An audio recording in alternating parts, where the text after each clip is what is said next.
that was, that's a big opportunity for that game to swing. I mean, Lance is at 100 pitches. We're probably going to have to make a move. And, heads up by Jed also, looking for it, not giving it away. But, no, I've never seen that before. And, man, great timing for it. You know, if they talked about that sort of play for him, almost like Jed knew.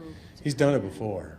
It just doesn't get noticed much when an out's not made. But they've done that this year. He just, I love watching when these guys just go about it like it's a backyard pickup game and looking for fun things or something out of the box to do. And Yadi's eyes are always looking for that. And that's part of what makes him special.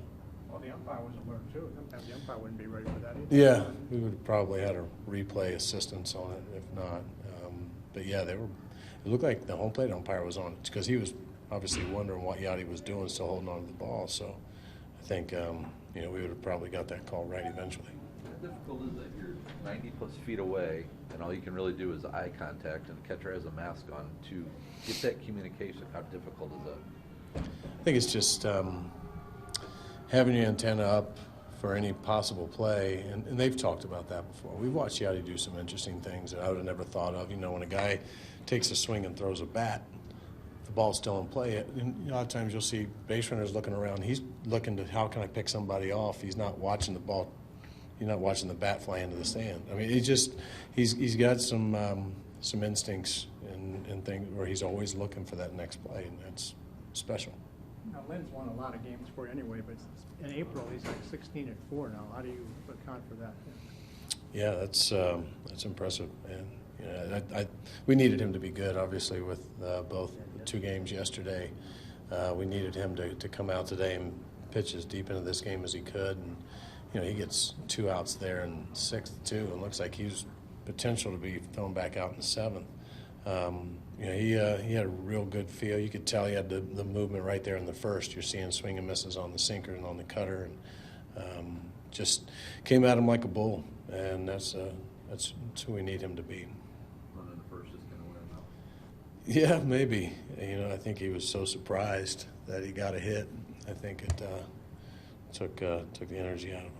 When did you see Fowler start to turn the corner here? Yeah, I think it was when you start, even about a week ago, you start seeing him take better pitches, getting deeper into the counts, not being in such a hurry. And I think that's something, it's a trap everybody falls into. You think that one's the only one you're going to see for the at bat, and you try and jump on it. Next thing you know, you're down the count, and now you watch him. He's trusting his eyes. He's just seeing the ball, and he's just such a good athlete. And he's dangerous. We've seen it on the other side, and just doing a lot of things right now. How contagious is that when a guy like him that's going at the top of the order? What kind of trickle-down effect does that have for everybody else? Yeah, I don't think we ever want to put, once again, all the pressure on one guy, but we have a couple players in the top of our lineup that can certainly change the feel of our offense. And that's kind of what we talked about all winter, all spring. You watch a Dex go in there and grind. You watch a Carp grind. Diaz, squared 3 balls up today, only had 1 hit. But you're seeing him start to take better at bats, and he's going to be a guy that's taking less swings at pitches out of the zone than he is right now. He's getting close, but as those guys put pressure on, good things happen. Whether it's building up pitch counts or whether it's putting guys all over the bases. What was the difference with Seagrass tonight versus last night? Yeah, I mean, all of them. I tried to stay away from all of them. They feel it. You had a long day yesterday, and each of them didn't have that high pitch count, but a doubleheader beats you up a little bit, and just the anticipation. So, we really needed to try and get through there and not use anybody, but more importantly, we needed a win. And I'd say it was the fact that he had the intensity that he had yesterday. What have you been seeing from Colton the last week of the play? A lot of extra base hits from him. Yeah, just good approach. I see just a really good approach to the game all the way around, and Colton's making really nice strides in the consistency column, which is the one thing that we've been just hoping for.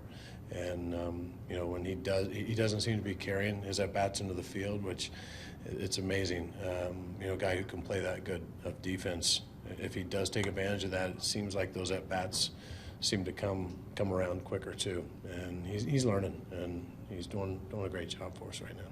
It was kind of early in the game, but how big a play was it for Lance to make that play on a 3-2 bunt that Hamilton put out there? Yeah, you don't see that every day. But yeah, Lance did a nice job fielding his position. I'd have to work with Cecil a little bit on fielding his. It was a nice goalie save. But you know, Lance moves better than what I think people give him credit for. Let's talk about what a weapon Jed will be for you at the plate. He's probably been our most consistent hitter through the month of April.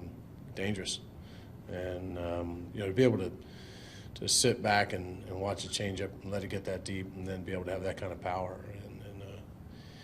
And I just love watching him defensively right now. I think he's playing as good a defense as anybody we're seeing, and making all the plays coming in, going side to side, heads up plays on the pickoff. He's doing everything we could ask of him.